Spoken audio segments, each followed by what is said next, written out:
யார்கிட்டயாவது நம்ம கடனாக ஒரு 50 ரூபா வாங்கினா கூட நினைவில் இருக்கணும், நமக்கு நினைவில் இருக்கணும்.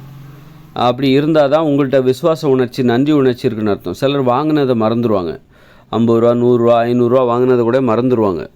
நம்ம வந்து கடனாக சார் அப்புறமா தரேன்னு சொல்லிவிட்டு ஒரு 20 ரூபா வாங்கினாலும் சரி, அதை நினைவில் வச்சுருக்கணும்.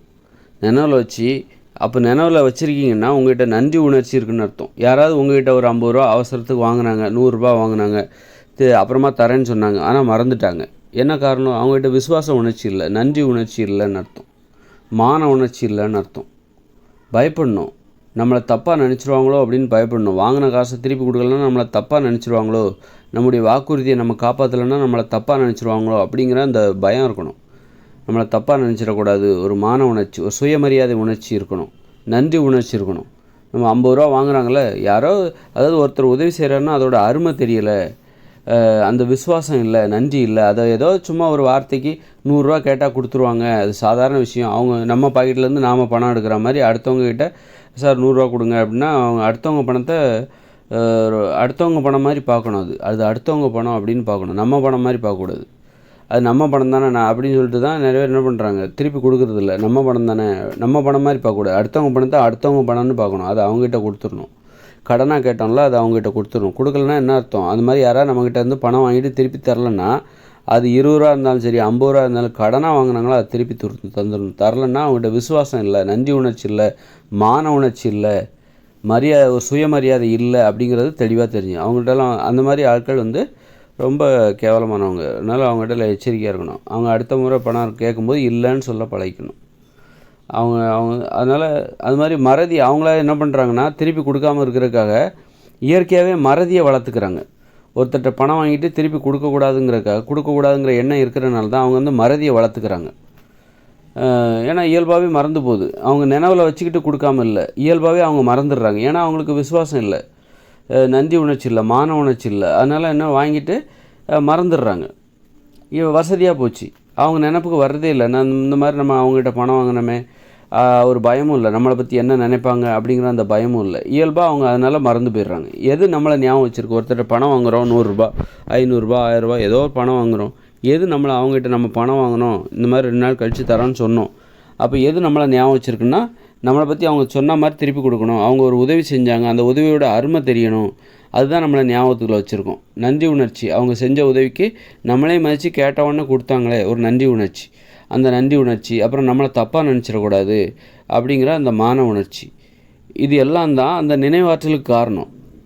நீங்கள் எப்போ வந்து நினைவாற்றல் உங்களுக்கு குறைஞ்சி போகும் அப்படின்னா, மான உணர்ச்சி குறையும் போது, நன்றி உணர்ச்சி குறையும் போது, சுயமரியாதை உணர்ச்சி குறையும் போது தான் உங்களுக்கு வந்து இந்த நினைவாற்றல் குறைஞ்சி போகும். அதனால் வந்து நினைவாற்றல் அதிகமாக இருக்கணும்னா எப்போவுமே வந்து வாங்கின படத்தை நேர்மையாக இருக்க பழங்க, நினைவாற்றல் அதிகமாக இருக்கும். நீங்கள் நேர்மையாக இருந்தீங்கன்னா நினைவாற்றல் அதிகமாக இருக்கும். நீங்கள் நேர்மையாக இல்லை, வாங்கின கடனை திருப்பி கொடுக்கல அப்படின்னு இப்படி அப்புறம் லஞ்சம் வாங்குறீங்க, அது வாங்குறீங்க, அடுத்தவங்க பணத்துக்கு ஆசைப்படுறீங்க, இப்படி பல வகையில் இருந்தீங்கன்னா கடைசியில் உங்களுக்கு நினைவாற்றல் எதுக்கு? உங்களுக்கெல்லாம் எதுக்கு நினைவாற்றல் அப்படின்னு சொல்லிட்டு அந்த மூளையே என்ன பண்ணணுன்னா அந்த அந்த செக்ஷனை மூடிடும், க்ளோஸ் பண்ணிடும். உனக்கு நினைவாற்றல்லாம் தேவையில்ல அப்படின்னு சொல்லிட்டு வாங்கின காசை திருப்பி கொடுக்க மாட்டேங்கிற, எதுக்காக உனக்கு அந்த நினைவாற்றல்? மான உணர்ச்சியும் உனக்கு இல்லை, அந்தந்த ஃபைலெல்லாம் அது க்ளோஸ் பண்ணிடும், உனக்கு இது தேவையில்லை அப்படின்னு சொல்லிட்டு. கடைசியில் பார்த்தா ஒரு வயசுக்கு அப்புறம் பார்த்தா எதை எங்கே வச்சோம், என்ன வச்சோம், ஏது வச்சோம், ஒன்றும் ஒரே மறதியாக இருக்குது அப்படின்னு சொல்லி மறதி, அதுதான் தண்டனை. நோய் என்பது, மறதி என்பது ஒரு நோயினா அது நீ செய்த உனக்கு நன்றி உணர்ச்சி இல்லாமல் நீ நடந்துக்கிட்ட, அது கிடைச்ச ஒரு தண்டனை. விசுவாசம் இல்லாமல் இருந்துக்கிட்ட, அது கிடைச்ச ஒரு தண்டனை அப்படின்னு நினச்சிக்க வேண்டியதான். நோய்கள்னால் நம்ம செய்த பாவங்களுக்கு செய்த தண்டனைகள் தான். அதனால் ஞாபக மறதி ஏன் வருதுன்னா, விசுவாசம் இல்லை, நன்றி உணர்ச்சி இல்லை, அப்புறம் மான உணர்ச்சி இல்லை, சுயமரியாதை உணர்ச்சி இல்லை. அப்படிப்பட்டவங்களுக்கு தான் நினைவாற்றல் குறையும், ஞாபக மறதி வரும். இந்த விசுவாச உணர்ச்சிங்கிறத அதை எப்போவுமே பாதுகாத்துக்கணும். ஒருத்தட்ட 10 20 ரூபா நம்ம அப்புறமா தரேன்னு சொன்னால் கூட கரெக்டாக கொடுக்க பழகணும். நேர்மையாக இருக்கணும். நேர்மையாக இருந்தால் நினைவாற்றல் அதிகரிக்கும்.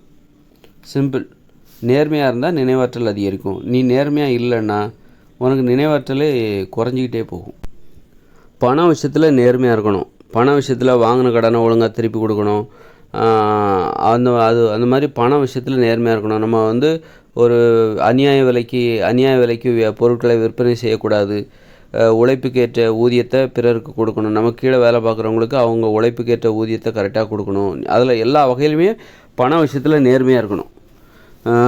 அந்தளவுக்கு அப்படி இருந்தால் மட்டும்தான் உங்களுக்கு நினைவாற்றல்லாம் நல்லாயிருக்கும். நீங்கள் பண விஷயத்தில் அநியாயமாக மற்றவங்கள ஏமாத்துனீங்கன்னா கடைசியில் ஏமாந்து போகிறது நீங்கள் தான் ஏமாந்து போவீங்க.